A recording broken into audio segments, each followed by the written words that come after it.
This is Stephanie, and this is the Mocha Minutes Podcast.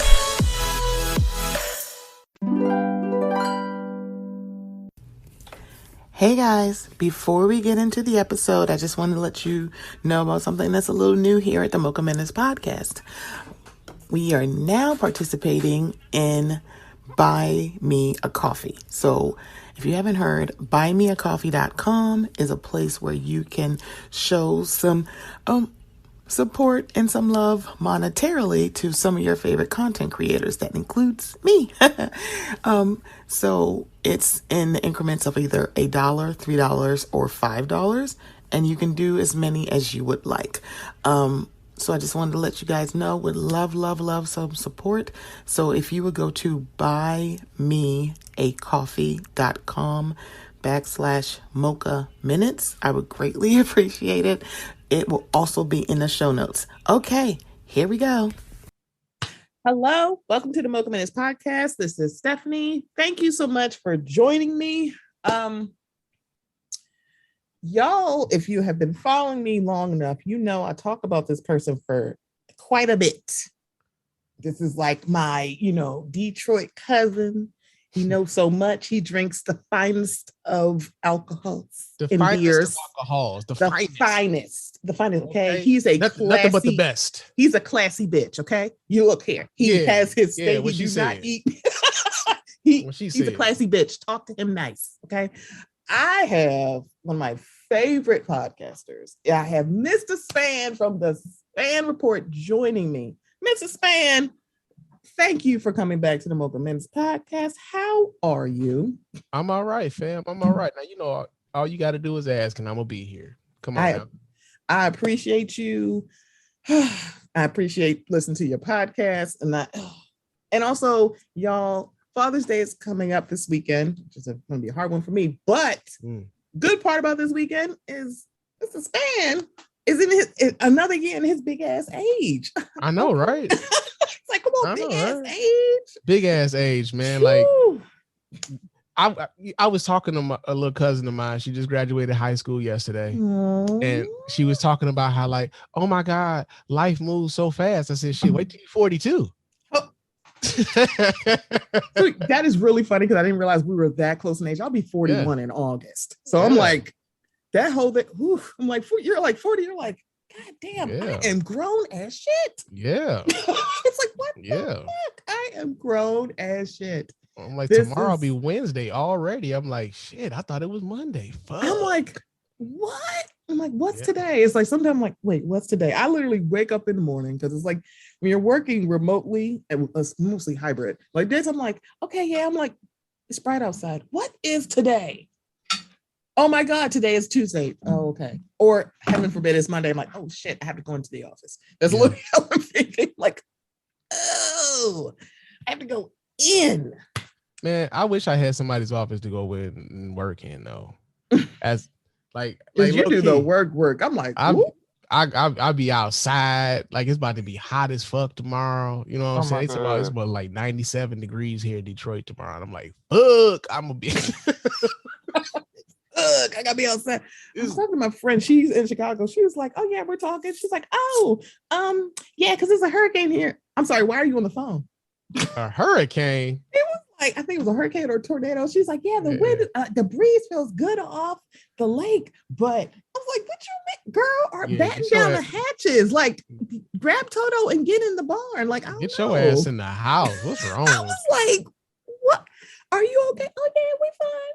Does this happen all the time? Like, I don't know. Storm shit, man. The funny thing is, like, being in like, areas where we do get tornadoes and stuff, is like it happens so fast.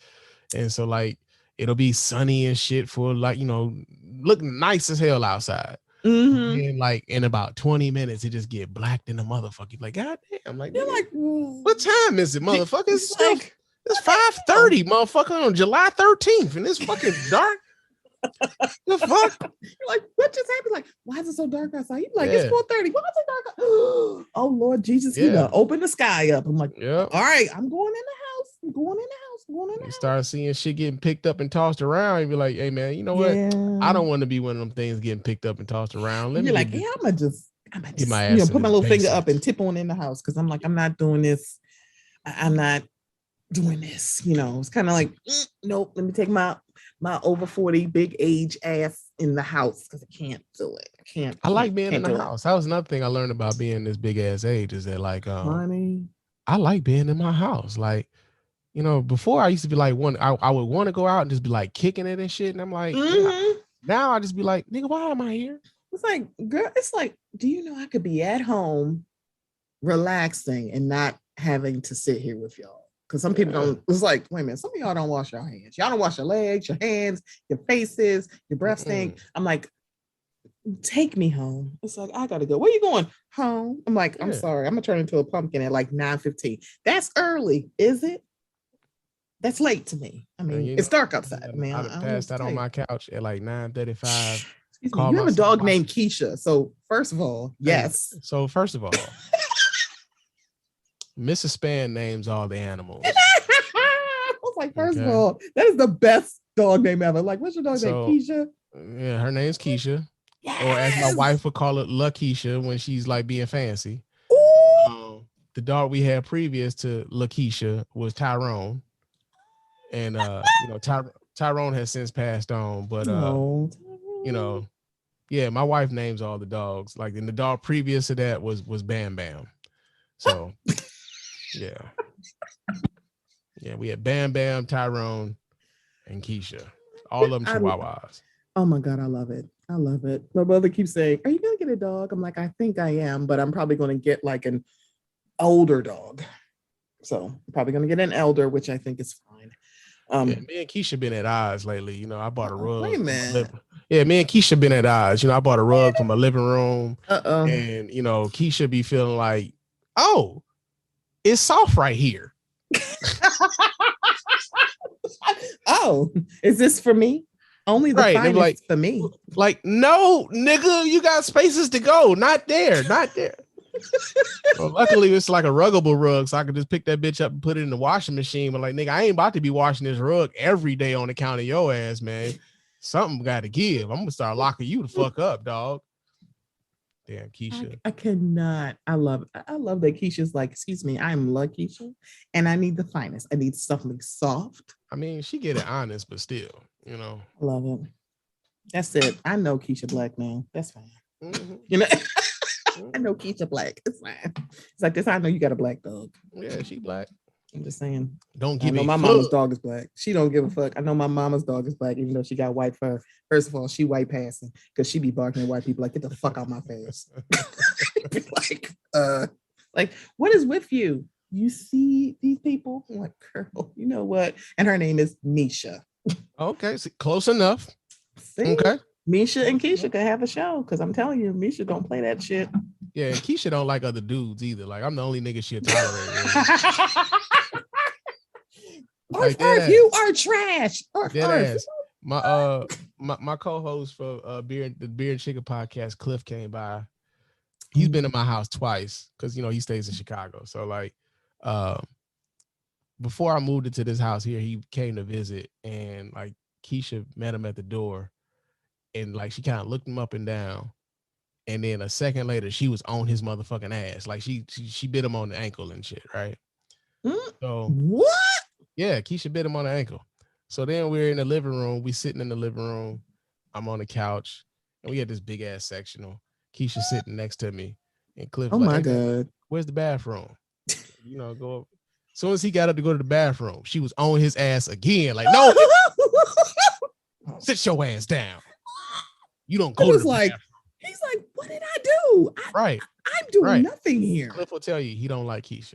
Now here's another thing. He came by this house, and he didn't think like, here's the thing. Dogs remember who you are. Really do. They'll smell you, and then they're like, oh, I remember where I know you from. I remember this raggedy nigga. Right. So as soon as he walk in, Keisha at first was kind of gauging him. Then she went up and she gave him a couple sniffs. And after it registered, she was on his ass again. I was like, damn, Keisha, I gotta take you upstairs, man. We can't do this no more. Oh my God. Why is that funny to me? She bit my brother too. Wait a minute. I don't know why Keisha is like, this is my fucking house. Get the fuck out. Outside of me and my father-in-law. My dog don't fuck with any other dudes. She don't. Oh my God. Wow. You know what? Keisha, that's it. Protect your energy. Protect your space. She don't fuck with dudes, man. Girl. When like, I wondered, like, because she was a rescue dog. So okay. So when we first got her, like she really wasn't like fucking with me either. You know what I'm saying? Like she wasn't really fucking with me. And like I guess like because I'm around every day, she's like, I guess this nigga all right, you know. she was more compatible with Mrs. Spann. But like even now, right? So my wife isn't home. There's food downstairs for her. She won't get up and go downstairs to eat it until my wife gets home. Yeah, she'll be in her room. She's laying in her room right now in the bed, and she will lay there all day until my wife gets home from work. That is hilarious because that's how Misha was when because they rescued her too. And my mother just thought it was because she was home more than my father was. Mm-hmm. And I'm like, part of me feels like that's not the reason. Because she acts very much like, please hold me, ma'am. Please hold me. Yeah. It's been plenty of times I done came home from work and I think she confused me for my wife. Cause like I coming through the door and the dog's there. And then I could hear her running through the kitchen to the door. Mm-hmm. And I'll come in the door and she's wagging and then she'll just stop wagging and just turn around and go back upstairs. I'm like, well, goddamn, I'm happy to see you too, nigga. Like, the fuck, man? He's like, oh, this nigga back. Oh, your nigga here. It's like, okay, well. It's you. Like, oh, hello. Call me when my mama get home. Wait a minute. I love how you're Rocco in your house. Hello, Rocco. Yeah.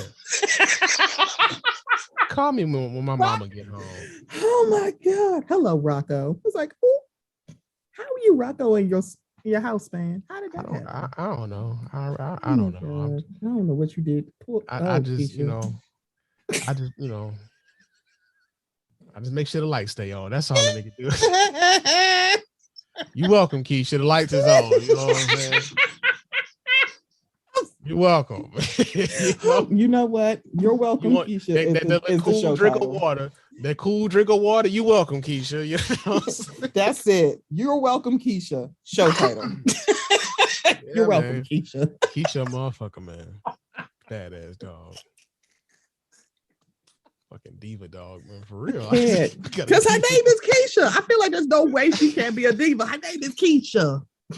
Keisha. And see, nope, let me get on out for that. See, there I go. There you go. But let's start low key. And I want to start happy because woo, you know, the girls are girling, the world is whirling, and you know, we got hearings going on. It's like, okay.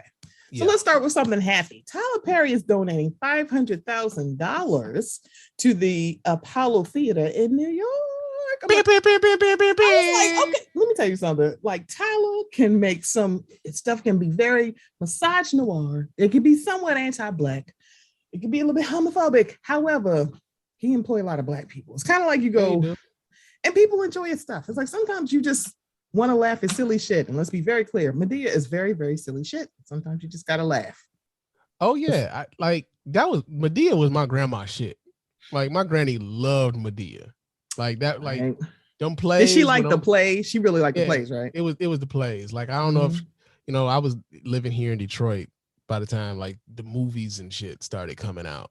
So we didn't go to the movies much when Granny got older, but like the plays, you know, the little bootleg man come around with the DVD with the Tyler Perry play, and Granny was a church going lady. She would get that young bootleg DVD.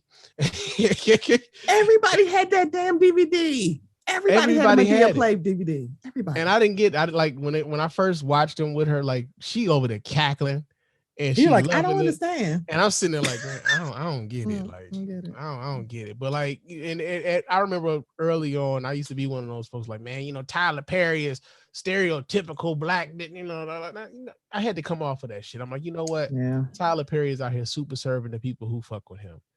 And, you know, ultimately, if he got my granny out here cackling, like, I mean, good gut laughs. You know what I'm saying? So if he could do that for my granny, more power to him. And you know, those people have super served him to like I've seen this motherfucker's house Man, this man was in a like, helicopter flying over his new house. I'm like, God damn. You want to adopt me? You're 40. Bitch, I know who the fuck old I am. Hey. I asked, did you want to adopt me? You don't have to put me on your taxes. Hey, just put me in your will. Shit about black people don't support nobody because damn it, I don't know who the fuck else other than black people got Tyler Perry out here living the way that he living. So, the fact that he gives back is just another icing on the cake. Correct. But yeah, man, Tyler, that's dope. Like that's dope. And it's like the whole hashtag the slap happened when I was on hiatus. But one part that is funny to me, and it shouldn't be funny to me about that whole thing, is that out of nowhere you see Tyler Perry. I'm like, where the fuck did you just come from? It's like, is that Tyler? And Tyler Perry's consult. Wait, time out. Why is time out? How the fuck did Tyler get in here? I know how he got in here, but seriously, out of nowhere, there's Denzel Washington, Tyler Perry. What's about to happen, right? What? So I know he said he retired Medea, but apparently, like, he did the Jordan retirement with Medea and brought Medea back. Somehow, some way, that shit gonna work itself into a Medea play. You know it is. It is. It's gonna be a redemption story in there. It's gonna be like, he gonna work that out. He gonna find a way to get Will Smith in that daggone play. Like, he gonna get paid. That's absolutely here because everybody gonna come say, like, look, you bring Medea back and you got Will Smith in a Tyler Perry movie. Now, I don't know. You gotta distance that one out though, because niggas still mad at Will. Yeah, niggas still mad. Maybe 2 years, maybe two or 3 years from now. You gotta distance that one out because niggas are like, man, this motherfucker Will Smith, man. Like, man, what? He was like, wait a minute, hold up. Can't be smacking us in front of white people. What's wrong with you, nigga? Like, so he should have smacked him at the party later, because that's what Stephanie would have did. It was kind of like, I sat there like, now I'm not saying that I would have slapped Chris Rock on national television, but I understand. Yeah, I it's like, oh, I understood it. It was like, it's understanding, and I've sat in this place of understanding and agreeing are two different things. Exactly. It's two different things. And that's the thing. Like, the other part about it is, because I talked about it at length on my show, but like when I would tell people, like, I understand why he would do such a thing because I understand like how I feel about my wife. Correct. So if I know that I'm willing to kill a nigga over my wife, yeah, a slap ain't too far away. You know what I'm saying? Like, yeah, I can see a nigga want to like slap you now. Would that be something I would do? Depends.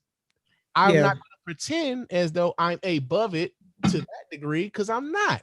And I think way too many motherfuckers are out here pretending as if they are above it. It's like, no, nigga, you not. You just don't have the same. You don't have the same visibility as someone like a Will Smith to where like nobody would fucking care and be talking about it for 2-3 months after you did it. You know what I'm saying? Right. Especially when it seemed like it was more like, don't do it in front of white people. Not don't slap somebody else. Just don't do it in front of white people. Yeah. So y'all don't think he's necessarily wrong for slapping Chris Rock.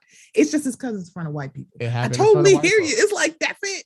Because I'm sorry, y'all have people have gotten shot for stepping on each other's shoes. So I'm very confused by, especially a man who literally trained to be Muhammad Ali. Yep. If he really wanted to beat his ass, I feel like he would have. And he could have, you know what I'm saying? Like nobody's really out here. I don't know. Unless Chris Rock is out here like a secret black belt in Jeet Kune Do or some shit like that. His brother's like, we gonna kick your ass. Yeah, I'm pretty sure y'all have his phone number. You want to go talk to him? Not only that, like all the brothers coming out. Like that's the other part that I was getting annoyed with the story at a certain point. It's like, you know, Chris Rock's uncle on his daddy's side, cousin, like, who speaks out. It's like, nigga, why do we care about these people? Like, we never heard from these motherfuckers before. Why are y'all talking to them? Why are y'all even entertaining these people now? And it's like this became this. Y'all pulling Tony Rock off of his tour to talk about this. It's like, what? And it's like, also, that's his blood brother. I don't know any biological brother that's not going to say that. I'm like, this is not news. Yeah. And his mama came out. His mama came out like 3 weeks later, and I'm like, he was like, what, you gonna put a root on him? What is going on here right now? Y'all done pulled this man mama out for real. Like, it's like, Lord, like, what do you think? Why are you messing with her? It's like, what? We get it. Y'all, we get it. Wrong. God was like, damn, all right. He's so wrong. I'm like, he need to go apologize. He did. He did on Instagram. I'm sorry. Did you want him to call a press conference? Like, now check this out though. Here's what was also funny about that. All these damn rocks then came out. Even the rocks we ain't never heard of came out talking about what was going on with that. And then the minute Jada Pinkett Smith does something and talks about it a little bit about it on that Red Table Talk, like, see, she the problem right here, keeping this shit going, trying to keep this shit going. And I'm like, wait a minute, you motherfuckers have been talking about it for 3 weeks. Y'all literally have been asking what's your last name, Rock? Oh, come here. I got a question for you. Nigga, all of the cousins. This nigga got cousins he ain't seen twice before, removed, like, out on TMZ. People, in-laws. Like, get the fuck out of my face. And I'm like, did y'all actually listen to what she said? I don't think you did. I could say a lot about it. The thing about it, like, well, he just didn't know. I can't believe I'm on this tangent. I'm sitting here like, yeah, because it will actually make him a bigger piece of shit if he actually did know she had alopecia. You do realize that's actually kind of fucked up. Yeah. This nigga cell has a bone to pick with her because that she told that nigga no in the 90s, the 1990s. We're in 2022. Well, if nigga grow up.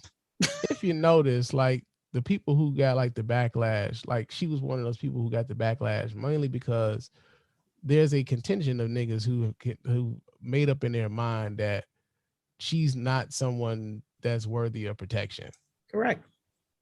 And so when they've made that up in their mind that she's not worthy of protection, and you know what happened there was like, not only was she's not worthy of protection, but she was manipulating Will into doing what he did, as if he's not a grown-ass man responsible for his own actions. That, you know, some kind of way, it all boiled down to this being her fault. It's her fault. She did not control him. I'm like, he needed to control himself. Well, it's her fault because she didn't. I'm sorry, she's not his mother. And even if she was, he's grown.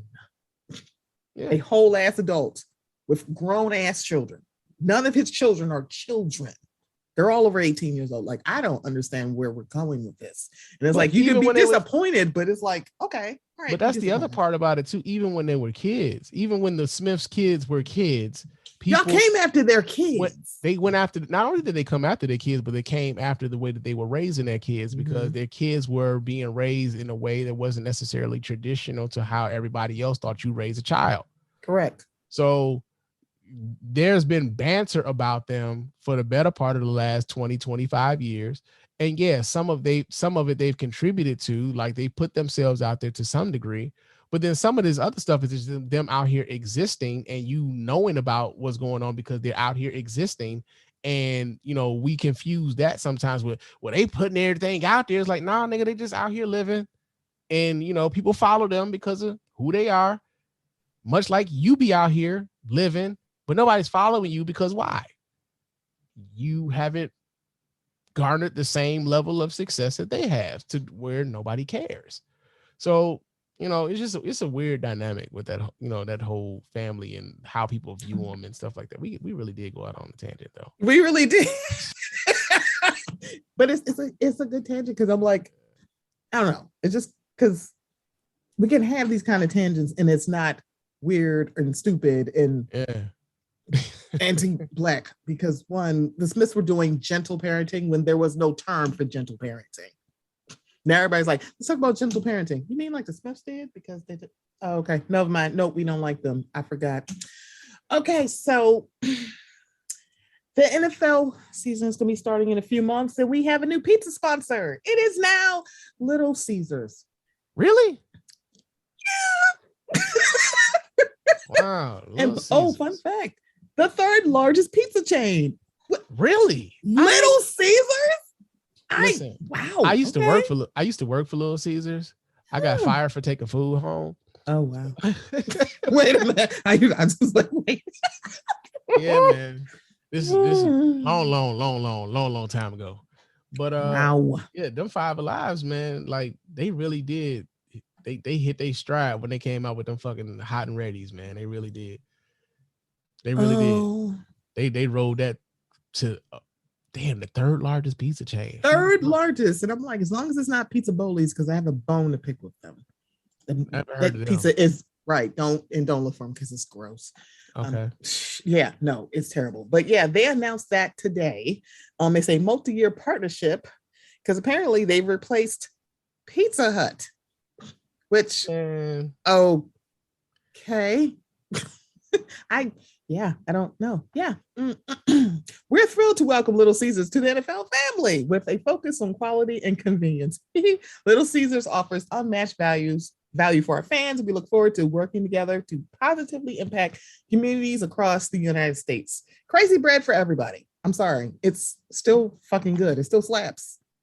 Food doesn't slap, but the crazy bread does. It really does. So I was very surprised by this. I'm like, wait, what? First, I didn't know Pizza Hut was the new one after they got rid of that man named John. Yeah. Hey, can we talk a little bit about like the fall of Pizza Hut though? Can we? Because I'm like, I feel like I'm old enough to remember with like going out to eat at Pizza Hut. Them red cups and them personal pans was the shit. But like you would have pizza parties for like I remember birthday parties at Pizza Hut.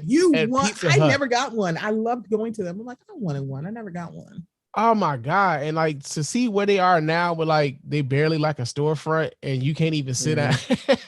Barely. It's kind of like the people, I'm like, it's like, I don't understand how that happened. I really truly don't. I really don't. Because Pizza Hut used to be a really like that used to be like a weekend event. That was like event eating. Hello. You know, like let's go skating or go bowling, and then afterwards we're gonna go to Pizza Hut. And then like as like a kid, that was the shit. You went to school that Monday, like nigga, we went to Pizza Hut and I had we had the Supreme. Hello. We had the and Supreme. Now it's like you don't hear people talking about that. It's like, yeah, y'all didn't love Pizza Hut when y'all were a kid. I'm gonna tell you how old am I? I'm gonna tell you how bad it's really gotten. What? Have you heard of Detroit style pizza? Yeah, what the fuck is that? A fucking pan pizza that Pizza Hut came up with before that shit. Are you serious? Because I was like, what kind of pizza y'all just said Detroit style? What the fuck is Detroit style? So all the Detroit style pizza is a pan pizza. It's usually cooked in a square pan. Okay. As opposed to a round one. It has crispy edges and it's a little thick, but it's essentially a pan pizza. Are you kidding me right now? Dead ass. So as someone here's the thing. I'm from Chicago. I've lived in Detroit most of my life, right? Right. But I'm from Chicago. I know pizza. Hello. Okay. Even the shit that y'all like the deep dish pizza that most people confuse is like this Chicago shit. Like, actually, most Chicagoans don't really even eat that. We eat like, a party cut tavern style pizza, right? Okay. Be that as it may. Be that as it may. Suddenly, I want to say this happened about 7-8 years ago. Start hearing shit about Detroit style pizza. I'm like, nigga, what the fuck is that? I've been in Detroit over 20 this weekend and I went, what the hell is Detroit style pizza? I'm like, what the hell is that? It's some shit they made up. All it is a pan pizza. So every time to make matters worse, here's how I knew Pizza Hut had fell off. Ooh. Pizza Hut started selling, quote unquote, Detroit style pizzas. You are lying. Look it up. When I saw that, that's when I knew. I'm like, it's a wrap for Pizza Hut. It's a wrap. That's why the NFL was like, it's a wrap. That'll do it. You ain't got to worry about me no more. That'll do it. Because now you got Little Caesar and stuffed crazy bread. It's fine. Yeah. And so now the Five Alives that moved in on Pizza Hut's territory. Hello. So it's like, chill. It's like, what? That used to be like a rite of passage to go to a pizza party at Pizza Hut. Yeah. Now, here's the thing. Now, when people think about, like, especially here in Detroit, because Little Caesars is headquartered here in Detroit, right? And the Illich family, like it's a Detroit company. Mm-hmm. The thing is, like now, when people think, especially here, when people think about Little Caesars, it's like bottom barrel pizza, and usually you like, all right, get these kids some hot and ready so we can like feed as many motherfuckers as you can for cheap and for as least amount of money as possible. So you get, what's that? 5 fucking hot and readies. You done fed 10 people for $20. What I'm saying? And that's it. And that's mostly how people like here kind of, view Little Caesars. So the fact that they done came all the way up with some NFL partnership, I hope it get us some better ingredients, because I used to make them pizzas, and let me tell you.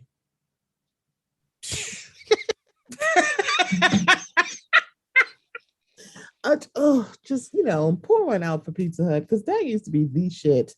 And Yeah, Crazy Bread on football Sunday, I can only imagine what these commercials about to look like. I'm like, oh Lord, which players are y'all gonna put in these commercials? Start playing Gangsta Lean anytime so like a Pizza Hut commercial come on. Third largest pizza. I'm still flabbergasted by that part. I'm like, too. Really? I am too. I am shocked. But then it's like you have to think about like what's out there. I'm like, huh. But then you know what though? Now that I'm thinking about it, I shouldn't be so shocked, because the Illiches own a lot of shit in downtown Detroit. A lot of shit. They own the fucking Red Wings hockey team. They own the Detroit Tigers baseball team. Oh, they got a arena that they, the city helped them build, but they slapped their damn name on it. Oh, Little Caesars Arena. And the Pistons and the Red Wings play there. They own the Fox Theater where the Monique, meltdown happened. Yo, man, like you know what? Yeah, y'all really been buying them pizzas. Y'all out here, y'all buying them pizzas. You know what? You're right. Because I will say, here in Maryland, I've noticed that I've seen more Little Caesars. I'm like, Little Caesars coming back? Did I miss something? I'm like, yeah. I mean, I'm like, it still tastes good. And like, it's that's the thing about Little Caesars. It's never been bad pizza. So it's never been like, girl, what? It's just been like the cheaper one. But also we have Pizza Bowlies, and girl, who is buying that? I need everybody who's buying a Pizza Bowlie pizza to report to me as to why. Because girl, love yourself. This is it. I'm sorry. Let me leave Pizza Bowlies alone. I'm sorry. Fuck that pizza. Don't come after me, Pizza Bowlies. I'm kidding. Y'all ain't got the pizza. Yeah, like they gonna roll up on it. They be like, what the fuck you say on your pizza is gross. No, allegedly. Let me add allegedly. Maybe we gonna know something different, y'all, when Stephanie get that Pizza Bowlies like sponsorship deal. Like, I thought you said, leave me the fuck alone. I will scrub this episode. I just like, straight up. Like, we gonna know something different, y'all, when she got that sponsorship deal. They be like, did I just say something about Pizza Bowlies? Let me tell y'all something about this Pizza Bowlies. Like, man, I had some Pizza Bowlies last night, and man, let me tell you, that shit was good. Oh my God, that shit was good. They'd be like, oh, Stephanie. I'm like, girl, I know. That check cleared. Yep. Yep. I mean, shit.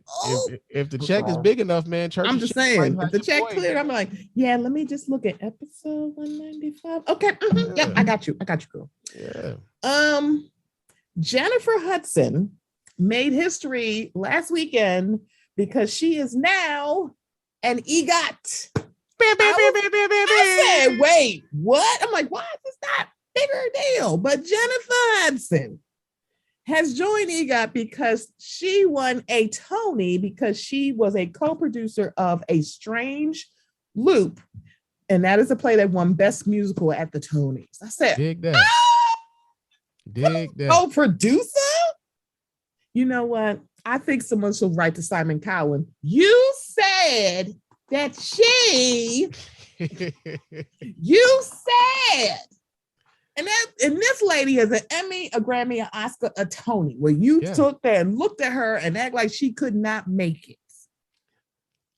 Chad, I love this so much. I love it so much. I'm going to quote my boy, Sherman Dilla Thomas, Chicago historian, when he says, everything dope about America comes from Chicago. Okay. I love it. And I'm from Baltimore. I'm like, nope. That's fair. That's fair. It's like, you know what? It's a lot of dope ass people that come from Chicago. It's a lot of dope people come out of Chicago. A lot of dope things come out of Chicago. But Jennifer Hudson is one of those things. And, especially when like her origin story, like how she came, to becoming like a national name, now an international name. And like to know, like, of all the people who was on that I don't even remember who she was competing against on that season of American Idol. She didn't win, but nobody remembers who the fuck did. You know what I'm saying? Like, because you know what's funny? You know who won? I don't. Fantasia. The same year she was on the same year as Yep, Jennifer Hudson? It was her, Jennifer Hudson, and a woman named Latoya. That is the person I was pulling for. I still like Jennifer, and it's like, yeah, it's like, girl. Well, let me shut the fuck up then, because I'm wrong as hell. But the thing, I think people forget about Fantasia, not because it's like no, I didn't. They did it. I think after Jennifer, like, let me just say this: after Jennifer got eliminated, I don't think people like Fantasia was not the like, oh, she is chewing the win. They weren't. She wasn't. It was kind of like, okay, what's gonna happen after Jennifer? And then I think Latoya got eliminated, and it was like, oh, I guess we gotta be rooting for Fantasia. She's the last black woman standing. I'm like, see, that's the thing. Like, so I didn't remember that they were on the same season. I'm thinking that they were on 2 different seasons. But I do also remember, like, when American Idol. See, first, that was another thing. When American Idol first came out, I thought it was like a one-off, I thought it was a one-off thing. I didn't know they was going to have like, seasons of the shit. And so we watching this stuff, my grandma, my aunt, my uncles and stuff like that. We watching it and we rooting for all the black people, you know what I'm saying? And I'll never forget that first season. I just knew Justin won season 1 of American Idol. Now he out here doing Dr. Pepper commercials. It's sad, This is why I go up for fucking Kelly Clarkson, because that was my favorite. And I like Justin, but it was like, I don't know. I like Justin now. I didn't like Justin then, but I loved Kelly Clarkson. And I'm like, oh my God, I love her. Yeah, we was rooting for everybody black then. We really were. It was like, I ain't gonna say too much. I'm glad Kelly won. But Justin, girl, love it. But here's the thing. She's one of those winners. Well, there's a few of the white winners. She's one of those winners where, like, she really did go on to have a really good career. So, like, now not only is she like a multi-platinum selling recording artist, but she's got her own daytime television, which I absolutely love. Do you know how on our talk show she does karaoke? She has an album called Kellyoke. I saw it on my title and went, does that say Kellyoke? Kellyoke. I say, girl, I love how you just turn this into, I'm gonna make another album of me singing karaoke. There you go. It is not better than Kiki Watts. I will tell you that, because Kiki sings the house down. Kiki is just fucking. It's crazy how good of a singer she is.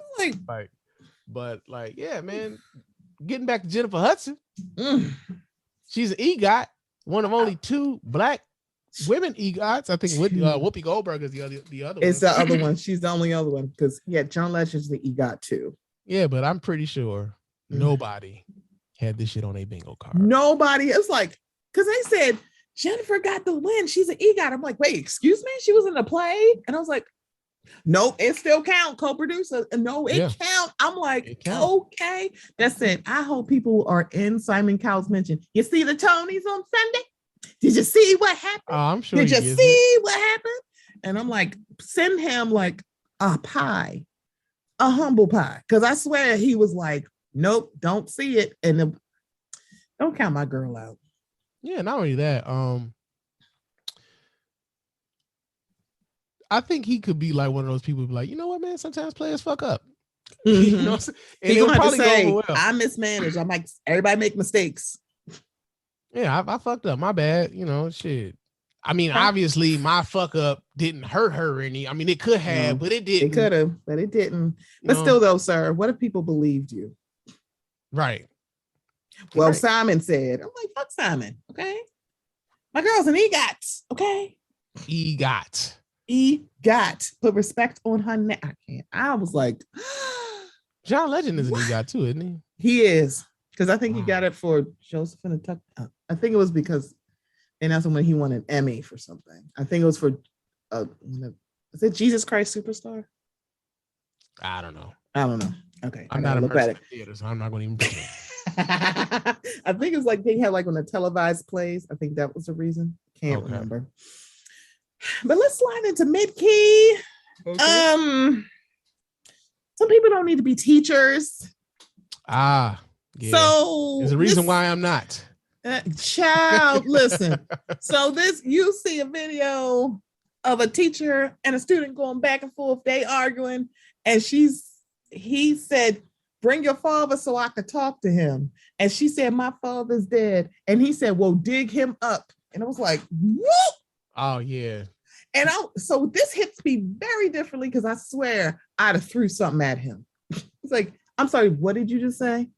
Listen, oh boy. I know, like in the current climate, things are sensitive about violence at the schools. Mm-hmm.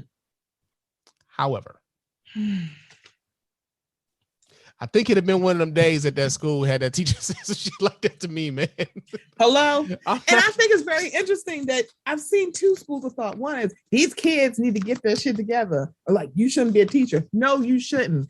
Their brains are underdeveloped. Sir, what is your excuse? Yeah, that was the thing that I took from it when he kept going back and forth with this kid. It's like, why are you going back and forth with a kid? This is a kid. It was like, sir, you won't have to you need to go take a personal day. Because it was just like, well, that kid shouldn't have been disrespectful. These are kids. There's something about wanting to be the person to have the last word. And it's a powerful thing for a lot of people. And oftentimes you just gonna have to find yourself like, hey man, all right, you got it. You got it. Cause is it like this back and forth, right? I don't know what his financial situation is. I don't know what his employment situation is. But like, yo, man, if this your only job, man, are you really about to risk it all for this back and forth with this kid? You know what I'm saying? Like, yo, man, there's other ways. And the other part that was kind of fucked up about it is like, yo, somebody did try to intervene and like get this motherfucker to walk away. Mm-hmm. And he just would not let it go. Like he could not let it go. And I don't know if it's like, because he said, you know me.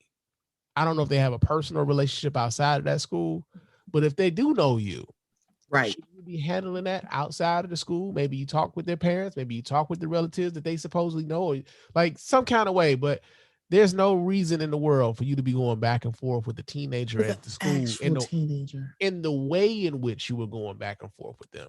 Like you could have a discussion with them, even a disciplinary one. But it's just the way that he was going about it, and then to elevate it to like, well, go dig his ass up then and have him come talk to me.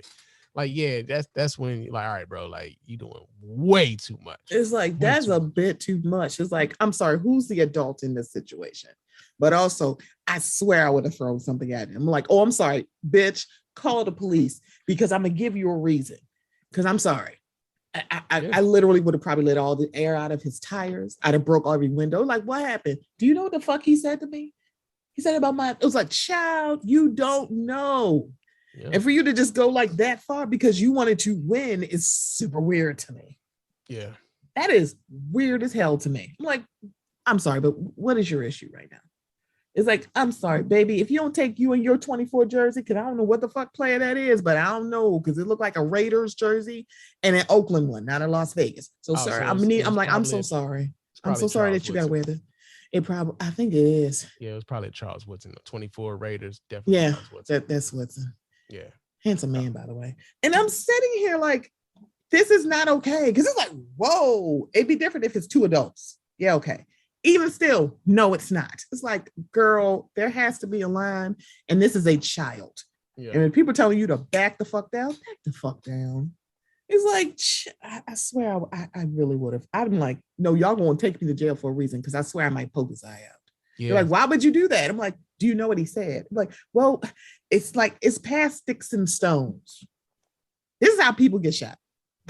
Yeah, that's what I'm saying. Like, yo, people be like, what's wrong? You want that girl's mama to come up here? Because I swear, if that was my mother, she'd have cussed you out. Where is he? No, he can come right in here. What the fuck did you say to my kid? This is how you get cussed out. That's crazy. Get the fuck on out of here. He definitely he's probably been separated from said employment. He must have. It's like at the most, it's like at least suspended, because it's like, baby, he's like, do you know what she said to me? You're an adult, nigga. You look 40, so there's no excuse for this. He looked 40, but he also looked like he might have been a substitute too. So like that might be true. It's like, oh Lord, stop pulling everybody off the street in the Rona. He ain't got all his certifications and certificates and shit like that, man. He still got hours to complete at school. You know what I'm saying? Like, wait, he might be still on observation. Nigga got all his certifications. You know It's what like, I'm saying? oh Lord. It's like, you know, The and motherfucker still on evaluations right now. He now out I'm here trying to figure, I'm fucking like, where did this start from? It's like, not that I need to know the root, but I feel like there is something that's been going on. Because one, you don't say that kind of bullshit to somebody that y'all ain't been having a back and forth. But again, that's a child and Yeah. you're an adult. Yeah, I ain't having Baby, kids. grow the fuck up. That's it. I'd be like, I'd be like, let me tell you something. You walk in my house, I'd be like, so let me get this straight. What did you say to that little girl? Well, what she said to me, time out. What did you say? You are a grown ass man. I'm like, boy, I'm gonna put you on punishment. Yeah, you grown. Since you want to act like a kid, I'm gonna put you on punishment. That just seemed like pride and not, you know, being able to like let it go, to let that kid have the last word. Right. It's a kid. Yeah. Kids are going to keep going because they're kids. Like, how do I know that? And I'm not a teacher. I'm not on this observation to become a teacher. And let's keep it a buck. You know, kids know, especially kids at that age, know that, like, you know, staff isn't supposed to like put their hands on them or anything else. So yeah, sometimes when they know like the consequences ain't gonna be but so much, yeah, they're gonna go as far as they can. They're gonna ride right up to that line to see how much they can get away with. And yeah, so the kid gonna go back and forth with you, but at the same time, you gotta have the wherewithal and the common sense to know that, like, all right, this ain't how this supposed to play. You must be new to this. Yeah, let me reevaluate. You have to take a break. I'm gonna need you to go take a break, a personal day, unpaid. Because what the fuck? Yeah, reevaluate and maybe revisit. You know, revisit if this is what you want to do. Because girl, no, just a lot of no. Something that is not a lot of no is Lizzo. So I heard her new song, Girls, and I totally missed this until I saw the backlash, because I hadn't really listened to the song. So apparently she uses a ableist slur that is that a lot of people probably just did not know, because I did not, but I also have not heard this word in quite some time because I'm not paying attention. So people are like, I cannot believe that she did this. And so she did what a lot of people seemingly don't do. She changed. She put out a whole statement and said, it's been brought to my attention that there is a harmful word in my new song, Girls. Let me make one thing clear. I never want to promote derogatory language. As a fat Black woman in America, I've had many hurtful words used against me, so I understand the power words can have, whether intentionally or, in my case, unintentionally. I'm proud to say there's a new version of Girls with a lyric change. This is the result of me listening and taking action. As an influential artist, I'm dedicated to being part of the change I've been waiting to see in the world. XOXO, Lizzo. She literally did what we ask people to do when they fuck up. Yeah. They change. They don't make an excuse saying, I just didn't know, and I don't know why y'all coming at me. We will talk about Santana in a minute. It's like, we are not, you literally did the exact thing that we asked people to do. Apologize, address what you did, and change. She did that. Lupita Nyong'o did it when she did Us, and she was doing a promo and she was talking about the voice that she used, and it was offensive to the disabled community, and she gave a very comprehensive apology. And nobody talks about that anymore. They're like, oh, okay, she apologized. Lizzo did this. And you know what's really interesting about this, man? I saw people going, white people mad, you made her change. Wait, what? Yeah. So what? Here's the thing. Like, so there's something to be said about you offending people unintentionally. It being brought to your attention, and like, this is something that's, you know, can cause offense for some folks. Now, like, some people will take that and be like, I ain't never heard that shit. You know, shit, they can get over it. And then there's other people who like, oh, damn, my bad. I didn't know. Let me be better going forward. Right. And I think going back to that whole pride thing, sometimes people just like, you know, their pride will keep them from doing the right thing oftentimes. But the other part is that, like, take for instance, Kevin Hart. Remember when Kevin Hart was going to host the Oscars and people brought up some of the homophobic jokes, some of the homophobic tweets that he had out there. And, you know, rather than just apologize for, yeah, that's a joke, I wouldn't tell again, and just basically explain, yo, man, this is why I wouldn't do that anymore. I've grown from it. I know better. I'm trying to do better going forward. Right. It became more of a thing because of his refusal to try to correct. Mm-hmm. He was fighting against the correction. And what's going to happen here is this is going to be a one-day story. Mm-hmm. Lizzo was made aware of what was going on, how it affected somebody, addressed the offense, changed it, and kudos to Lizzo. Correct. And everybody's going to move on. Correct. Because that's really all it kind of takes. You know, the thing is, there's a bunch of people who get into the idea of, you know, everything being taken into offense. Like, you're going to offend everybody with everything you do. Somebody going to be upset about it. And like, truthfully speaking, yeah, there may be some truth to that. Mm-hmm. But the other part of it, like, yo, it's just all in how you handle those situations. Correct. You could be a dick about it, or you can walk in some grace. And Lizzo decided to walk with some grace. Didn't be a dick, wasn't a dick about it. And now, you know, I don't think this is going to be a problem for her going forward, unless, of course, you know, she offends somebody else, and and then, you know, that becomes a thing. But yeah, man, like, kudos to her for like just acknowledging, like, oh, hey, man, I'm sorry, man, I didn't know. As a matter of fact, because I didn't know, I want to make this right, and I'm gonna correct this so it's not a problem for you guys going forward. Like, that's dope, because she didn't have to do it. She really didn't. Because there's some people who will stand 10 toes down. It's like, what you want me to do? Yeah. Be better. Because even though the loudest came from white disabled folks, it's like, I hear y'all. Here's the however. There are actually disabled Black folks. Yeah. And they were like, that hits us too. That's the problem. It's like a lot of different identities under Blackness. Yeah. There's a lot of identities that's outside of race. Black people in all of them. Yeah. So it's like, I'm sorry, just do better. It's like, it's fine. It's like, it's not that she's not that married to a word. It's like, it's just a word that you didn't know. Do you know how many racial slurs there are for Black people that we don't even know? There's some across the pond that we don't even know. And it's like, wait a minute, that's a racial slur? I had no idea. This makes me think about Kerry Washington. I think she had tweeted out somebody was her spirit animal. And someone told her, said, that is very offensive to Indigenous people. She said, I had no idea. I am so sorry. I will never say that again. And she hasn't. That's all you do, especially when you just don't know. It's like, I'm like, no one's telling you got to be, you're not born woke. You don't know everything. And honestly, that's kind of okay. That means you can grow. Because if you were like at woke 1000 when you're born, you can't grow and evolve nowhere. So it's okay if you just don't know. Yeah. And the other part about that is, people are stuck with this idea.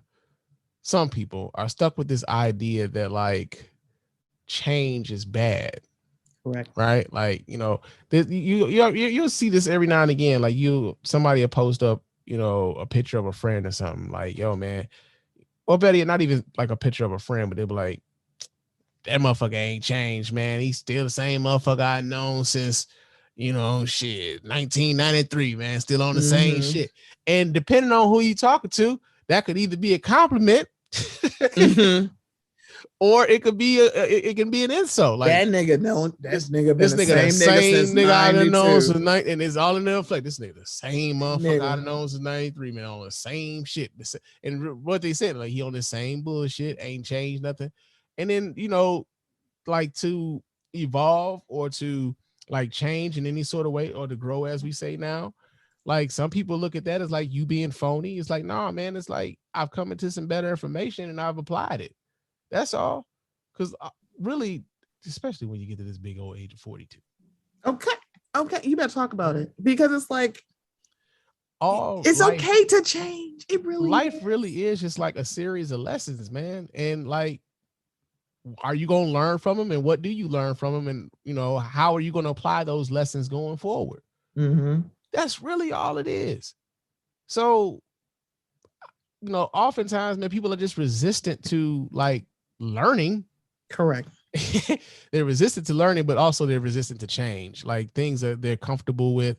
It's just really hard to get people to come out of those things. That's just why it's so hard for if this is if religion, if you told somebody that, God isn't real and they've been brought up in the church all their life, they're not going to be very receptive to that.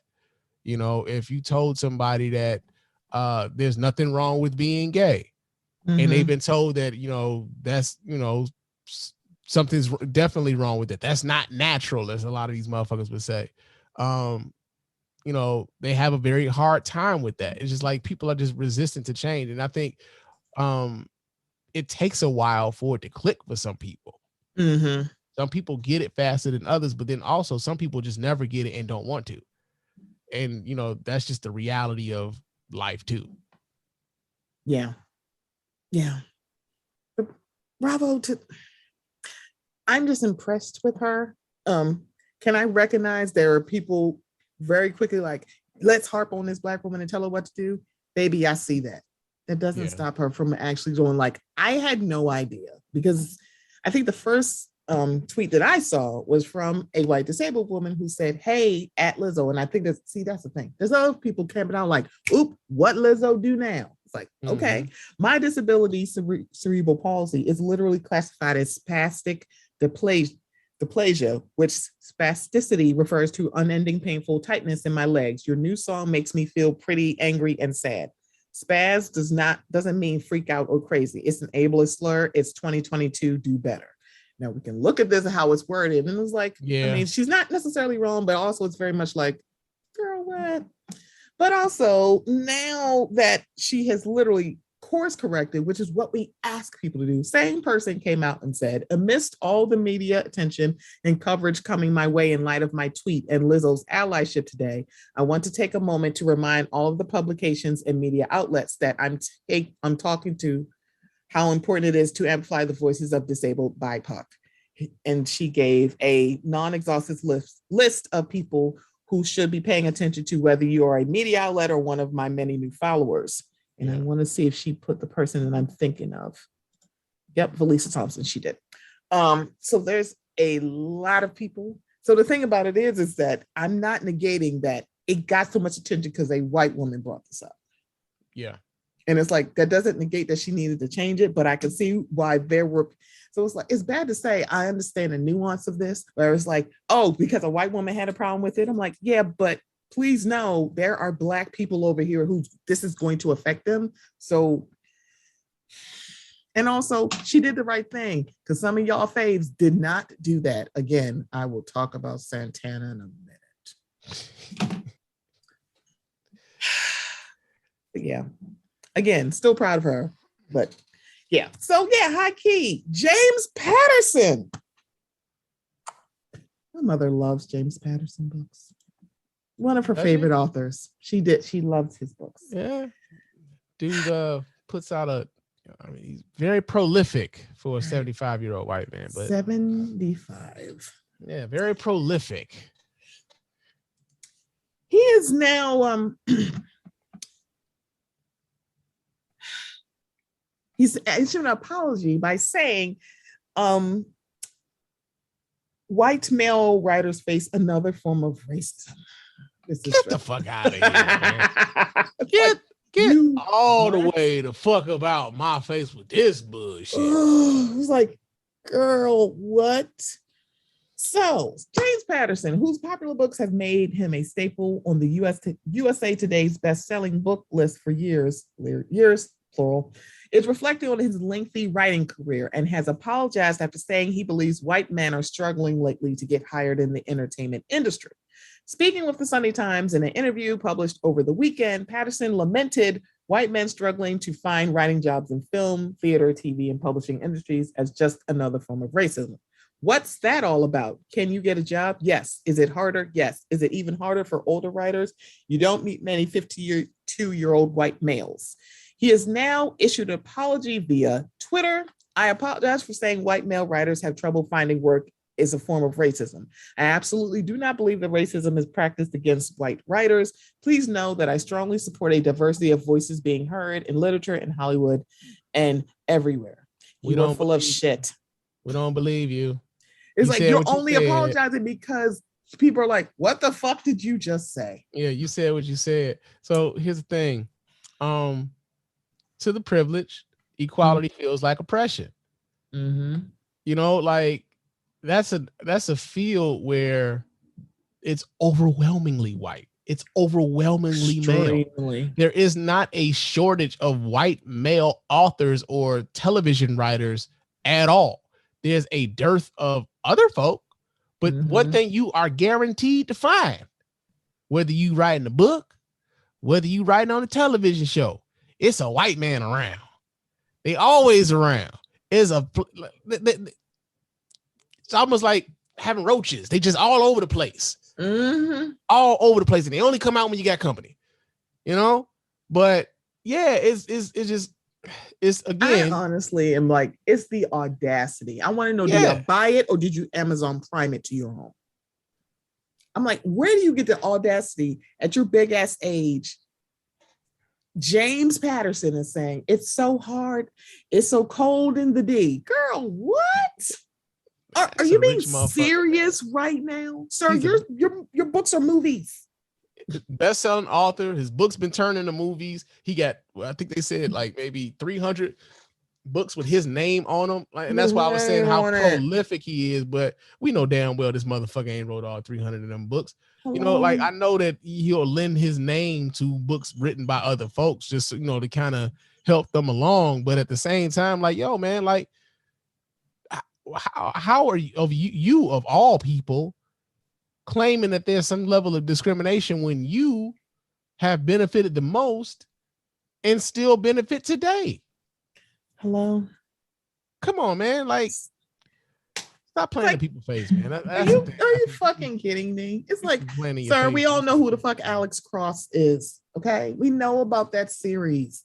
Sir, we know who the fuck you are. And for you to be like, do you see that many? Do we want to? Also, right. It's like, what is wrong with you? It's like, it's like y'all look at like that someone's taking. Me wanting more means it's got to take something from you. And that is not how that works. I'm not trying to take anything from you. I just want to enjoy some of the benefits that I want some of the rights that you literally were born with. You can't have any. It's all for us. I'm like, please tell me you're right as a straight white man that you've had to fight for. You want rights? We're all sold out. We're all sold out of rights. You gotta wait. You gotta wait your turn. We're all sold out. I have to pay bills. Hello, welcome to capitalism. What are you talking about? That doesn't mean that you don't have yeah. Well, like I gotta pay bills. I am broke. Patterson. Yeah, but someone actually is going, you poor you. They're not saying, well, if you had made better decisions, you wouldn't be broke. If you weren't so lazy, you wouldn't be broke. No one says that to you. No one says we let you in here. And now you're in here acting up. It's like, you know what? It's like, you know what? Y'all can't just be silent for 2 minutes. It's like, let me get... And this is the context of him talking about that was about Woody Allen. I'm like, of all fucking people. Woody Allen, man. Girl, shut up. Because it's like his book got dropped by one publisher, but got picked up by somebody else. I'm like, I don't understand what your issue is here. First of all, why the fuck are we publishing a book by Woody Allen?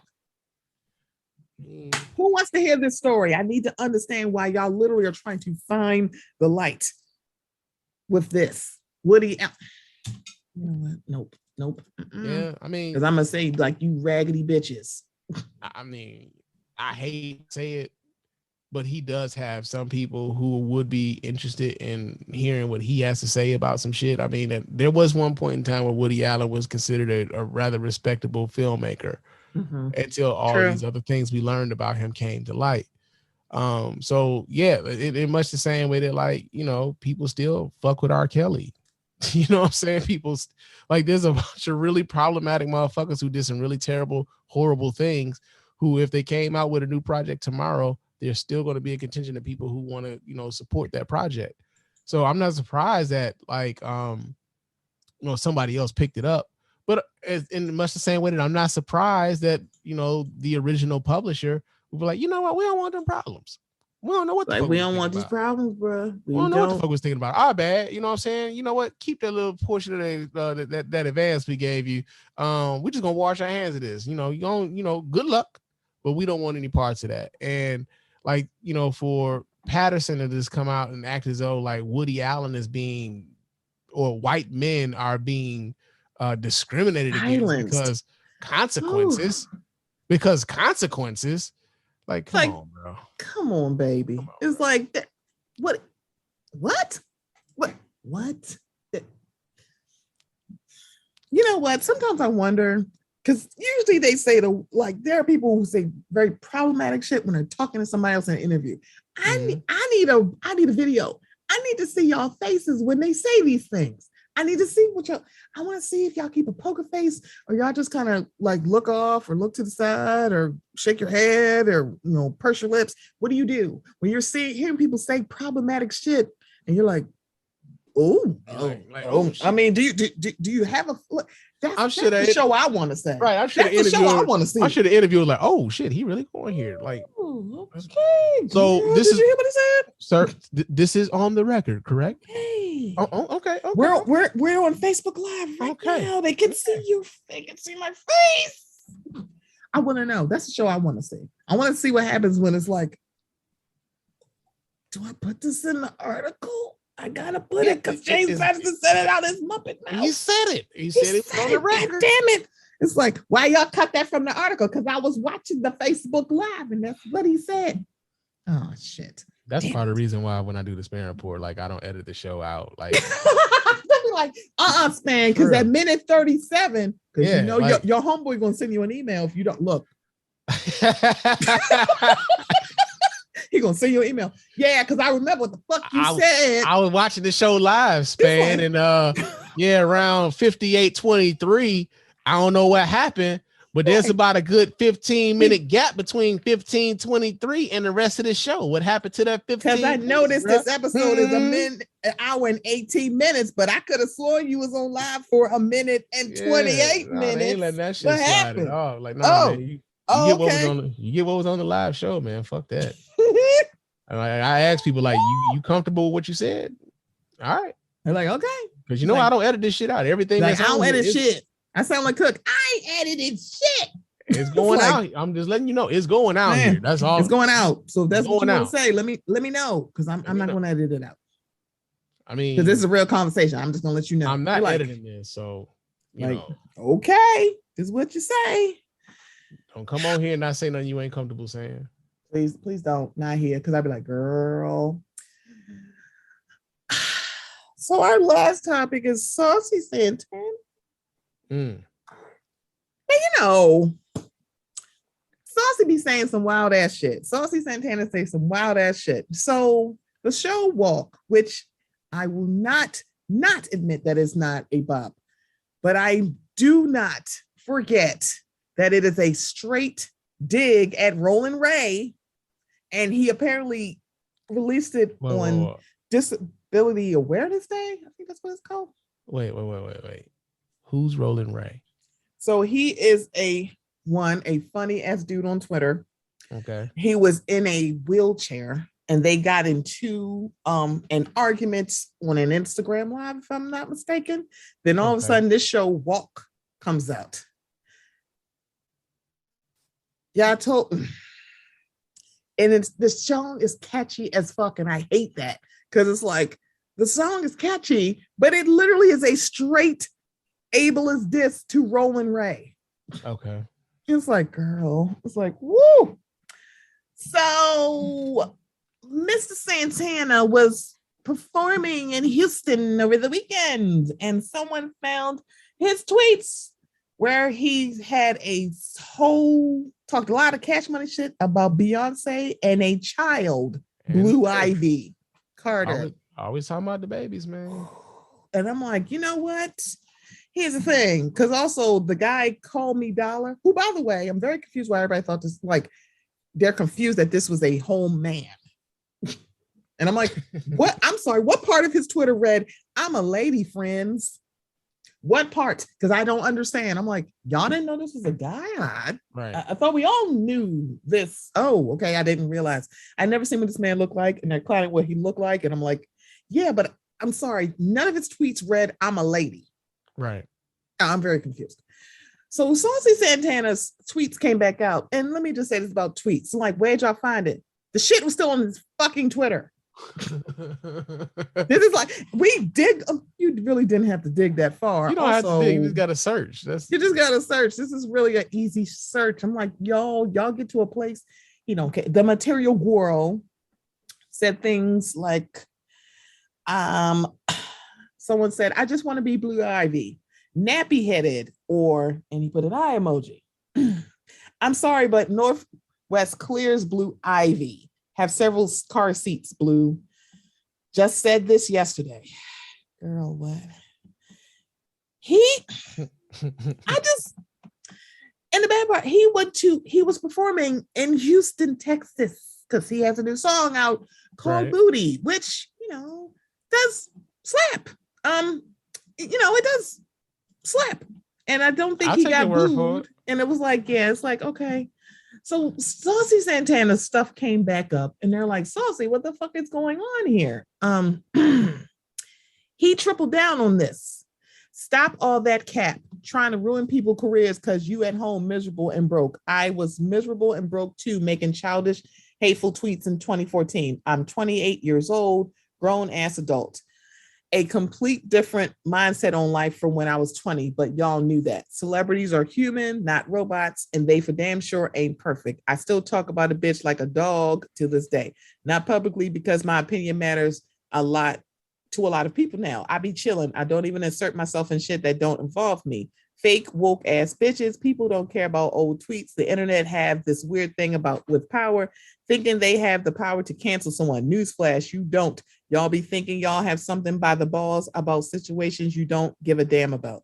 I will commend him on his grammar. Because, sometimes, people put shit all over the place, put punctuation and girl, what? So that's really funny because I have 2 words for him. Carrie Hilson. I had 2 more words for him. Daniel Caesar. You can't cancel me. Like, don't buy my shit. Bet. Like,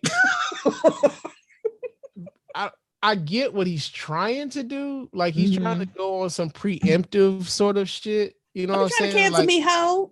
Try to blunt the effect of the attack, so to speak. And I could see like being frustrated because at a certain point you do notice a pattern the longer you're on social media. You do notice a pattern of like whenever you are about to kind of come up in some sort of way, people will go back into your social media history and they will go looking for shit to see, whether or not you did or said something wrong. And they will bring that shit up. We've seen countless examples of it. The other part about it that I think just kind of rubbed me the wrong way with him was, he said like, I've changed, like in the 4 years since that's happened and everything else. But at the same time, he didn't exactly apologize for what he said either. No. And so, as we were talking before, we're talking about like the Smiths and how people were, just kind of talking shit about the Smiths kids. Those kids were just out here existing. Like when Blue Ivy was a baby, Blue Ivy was just out here existing. Don't know who none of the fuck these people is talking shit about her, including, a Saucy Santana at the time, but just was out here existing. Like I remember how badly people would talk about Blue Ivy's hair when she would be out and people like, she need to comb that baby hair and all this stuff. And like people would really, really be mad about it. Like, that ain't your fucking kid. Calm down. It's not like the baby being abused. What the fuck? But people felt emboldened. They felt empowered to just talk about these people because again, they're celebrity. Like they just out here existing, living life. And, I don't know what it is about it, but we're drawn to that shit. And the littlest thing that they do we feel like we gotta have something to say about it. And I just think it was like, it's always classes like to talk about somebody's kids, and for him not to not even apologize even now, I'm like, you know what? Yeah, I said that shit. I was wrong to the motherfucker. My bad. That's literally all he had to do, considering that, for the shade room, let's just be very clear. The screenshots that they have show his current Twitter name, Material Girl. So that shit was still here. The thing about it is, if you have grown and changed, that's fine. But just saying, y'all just trying to cancel me, they can't go look for something that ain't readily accessible. They could just go find it. You did not care. You're like, I have grown and changed. Sir, you're acting like you were 14 years old. Yeah. You were playing 21, 20, because it wasn't just the one from 8 years ago. You kept saying shit. And you also said about Beyonce, and you performing in Houston. For a lot of people, like, no, that shit is not cool. I will say this though. Saucy Santana wasn't the only person talking really greasy about a kid.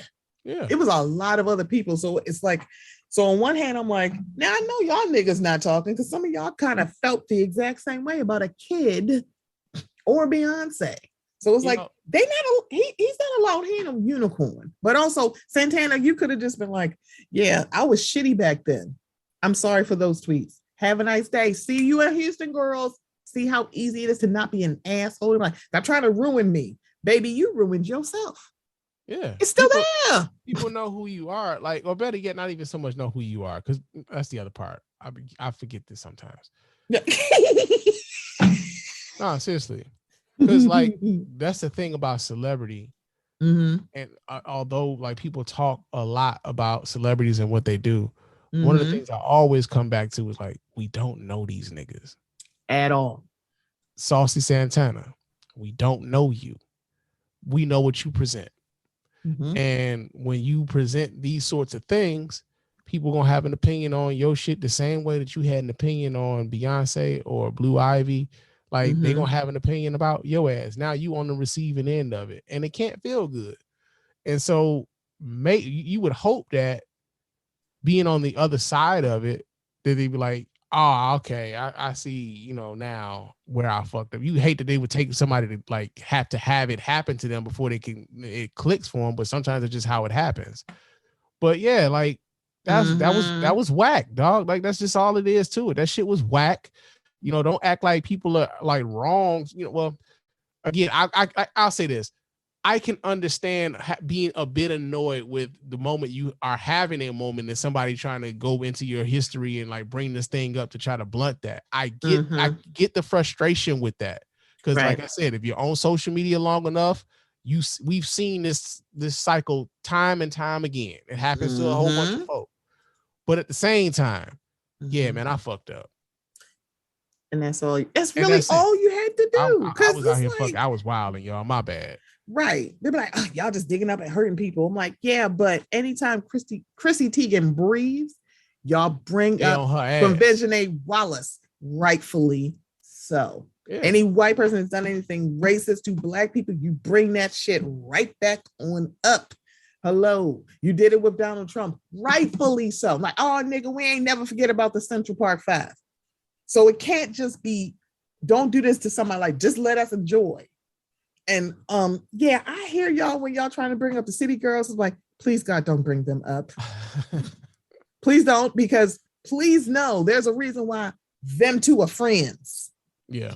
They in the same little problematic boat. They are. I'm like, please don't ask problematic people to fix other problematic people, because it's not going to happen, because it becomes y'all are too sensitive. Like, please know there was a lot of white people who didn't want to stop calling us niggas. Why I gotta call them colored? Why I can't call them Negroes? What for what? Why they want the same water fountain we do? You do realize you are at this big old ass age and on social media be able to talk whatever the fuck you want, because somebody had to fight for you to get to that. So why are you trying to actually pay it backwards and not pay it forward? And like, nigga, grow up. Right. It's like, no, especially if it's coming to get Beyonce, baby. 2 words, Carrie Hilson. They threw CDs at her ass. That's the last time I saw Carrie Hilson. I think she was performing in somebody's living room. That shit was sad. Hello, she tying cherry stems in her mouth. Okay, It's like, baby, stop acting like that shit is okay. And also, this is a fucking kid. Yeah. It's like y'all go after our kids and praising North.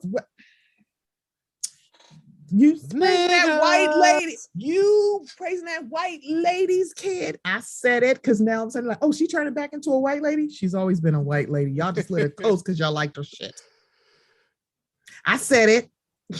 It's like, no, I'm like, she's the same white lady she was. I'm like, well, she's Armenian. You know who else is Armenian? Alexis Ohanian. He's a whole ass white man, and he had no problem telling you that. Right.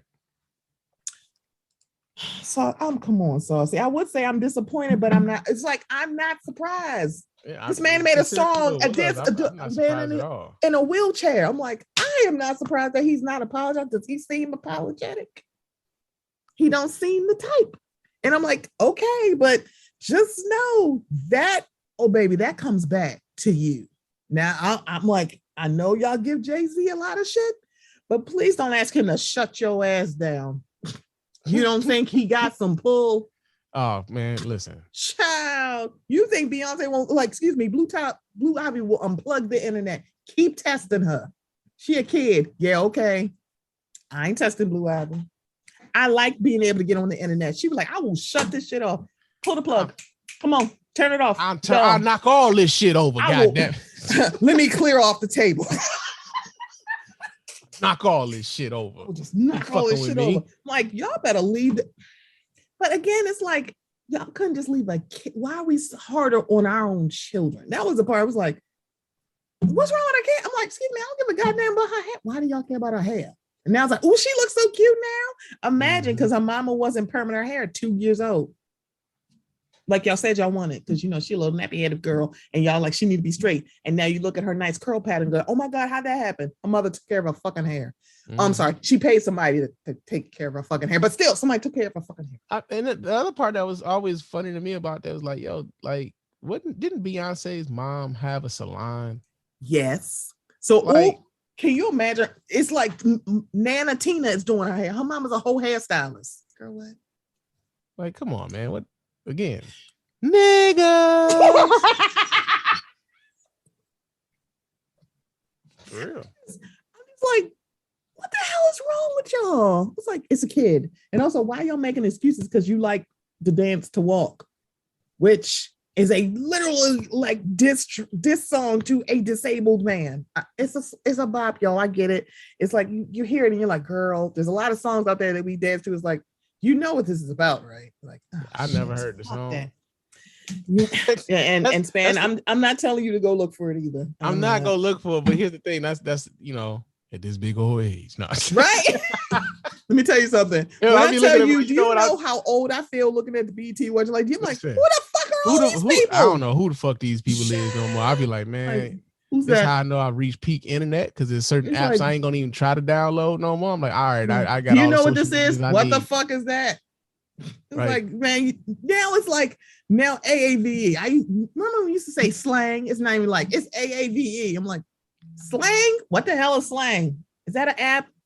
No. What? It's like I can't say slang now. It's not a thing. Okay. Yeah. Oh God, just hand me bare back and body, child, because apparently I'm old and I can't say the word slang. It's like, okay. Spann, I think we have a show. All right now. And I like saying that. That's very exciting. But before we got out of here, as always, I appreciate you. I appreciate your voice on the mic, because I'll be laughing my ass off. I appreciate you being here. Like I said, it's always like anytime you need me to come through, holla at your boy. I appreciate it. I can't. Ooh, big. Now I got beer and chicken. I don't know why that's an earworm for me now. Cause Summer's talented ass is singing that song. That's why. Yeah, I was like, this is kind of a bag. I'm like, okay, all right. Yeah. Like, why the hell are you saying beer and chicken? Because it's a bop, girl. You need to download it on the title. I really should just go ahead and put that. I want to do an episode. Me and Cliff really got to get together and get back to get back in our bag with that, because I've been missing doing the show with my boy. But you know, yeah, we got to get back to that. We ain't did that in a while. Child, because the NFLers or NFLing, because the whole Deshaun Watson of it all is very interesting to me, because I'm like, yeah, that's 24 women too far. And I'm like, yeah, 24 people ain't making this up. It might be 3, but that's still a lot of people. Yeah, it's a lot. I can't do this today. I'm like, I'm gonna leave it to everybody who talks about the sports and the sports ball and the shooty hoops. Y'all can talk about Not this, but hoops. I just, are y'all being for real right now? Like, oh, okay. They being who they always been. That's the sad part about it. They're just being who they've always been. Like, he was playing like this. He's playing like foam shooty hoops with a sex worker who I'm like, enjoy the sex work. Hoe is life. I enjoy it. Do it. But I'm like, nope. No, can't go down this road. But my God, there's nobody going to prostrate themselves or peel themselves back on national television if something didn't fucking happen. Right. Spann, please let them know how they can find you and your show. Well, you can find your boy on Instagram and Twitter is Mr._Spann, SPANN. You can also find me on, these microphones every now and again, doing the Spann Report podcast. We do that show live. You can watch it live on our YouTube channel, or you can go to our website, www.thespannreport.com. You go there, watch replays of the show and whatnot, listen to the show from there. We on Apple, we on Spotify, we on everything but SoundCloud, because nobody that really does podcasting is on SoundCloud. Come on. I'm just telling y'all that right now. I'm just saying, I say it too. They're like, what are you saying? I'm like, that's for the DJs and the rappers. Like, when I first heard people was doing podcasts on SoundCloud, like, that's a thing? Like, oh, okay, I guess. If you got a 2-minute podcast, maybe. That's just like the niggas that got podcasts on YouTube, but they don't have no RSS feeds for the podcast catchers. Like, come on, fam, what are you doing? Like, just say you got a YouTube channel, bro.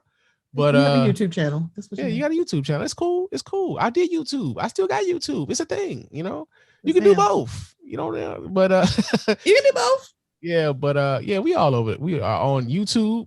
We on Spotify. We on Apple. We on Google. We everywhere that you want to be. So but I appreciate you having me on, Stephanie. Real talk. I really appreciate Spann, and I will tell y'all. So when we talk about today, we talked about evolution. Spann is a very good example of evolution as a person and as a podcaster. When I spoke at the Black Pod Fest and I mentioned Spann, I'm like, he went from calling the basketball hoes to that shit ain't cool. Okay. You don't call no women no hoes. I was like, oh man. Yeah, that was early on. You went back on that one. Hello. Shit, I forgot all about that. I'm like, and that's the thing. You're like, I'm not taking these episodes down. If you find it, I'm gonna explain this to you, which is what you're supposed to do. It's like, just say like, yeah, I was a different person, and I'm so sorry. That's offending you. Because when you just heard it, you ain't know. Those episodes are 10 years old. Like, and that's the other thing. Like, everybody's so manufactured and manicured and everything else. When you listen, if you were to go back and listen to the very first episodes, I got 363 of them now, but if you were to go all the way back and listen to those, like, really, I just want you to understand that, like, what you're listening to is the maturation of somebody. You're going through, how I was thinking about a certain topic at the time, and as I got more information on said topic, as my sensibility started changing, as my life started changing, it reflects itself in the show. So I would be doing everybody a disservice to take those episodes down, because I was saying some problematic shit then, but clearly, if you're listening to me now, I don't believe a lot of those same things. So, that's just what it is. Yeah. I appreciate you. I appreciate you, Spann. I do. I like seeing the evolution, because it's like, it touched me a lot, because I had to evolve on Tyler Perry, because I'm like, yeah, I can't do this no more. Yeah. Like, nope, I see the forest beyond the trees. Yeah. Because sometimes it's like, shit is way too serious, where it's like, I just need to laugh at some silly shit. Yeah, that's really all it boils down to. Yeah. So y'all, this has been the Mocha Minutes podcast. I will be back. Summer is going to be fun for me, Because some of this stuff is just not fun for us. Who's like, girl, I would just rather talk about the boys. I would just rather talk about a movie. I would love to talk about Jurassic Park. Summer might be the summer of Mocha Menace is going to take a beat and just talk about fun stuff because summer is supposed to be fun. There you go. So it's like, I'm going to protect my peace. Spann, I hope you have a wonderful birthday this weekend. I really, really do. It's like, because one, you deserve a good day. We all deserve good days. We deserve to like celebrate another year. And if you are anyone who is like me, I am experiencing Father's Day the first time without my father. Please be kind to yourself this weekend. If you are missing your father this weekend, it's okay to just go, you know what? I got to just take a beat. But be kind to yourself if it triggers a moment of grief, because I'm already aware that it's probably going to trigger at least 3 different moments.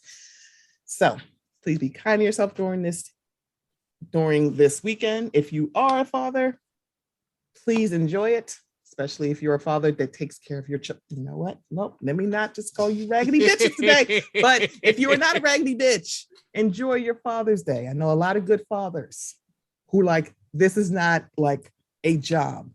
I care about my child. I care about my children. I want to see them flourish. I do this for them. Enjoy your day. You raggedy bitches, absolutely not. You're like, I give $150. You know what? Nope. I'm not going to talk about deadbeat fathers today. Not going to do it. Enjoy it. Everybody have a good Father's Day weekend. I will be back next week. Talk to y'all later. Peace. Bye.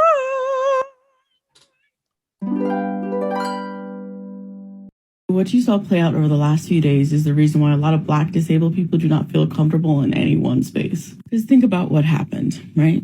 White disabled people glommed on to one specific word that was in a song which was still wrong. And to head off any racism, Black disabled people came in and said, yeah, it's wrong, but a lot of you are displaying racism in this moment and anti-Blackness. And then when we as Black disabled people started saying, well, this is wrong, this is why it's wrong, here's the history behind this word, abled Black folks see us as playing into the hands of overly woke white people. And both sides seem to forget that Black disabled people, the people that exist at both intersections, exist.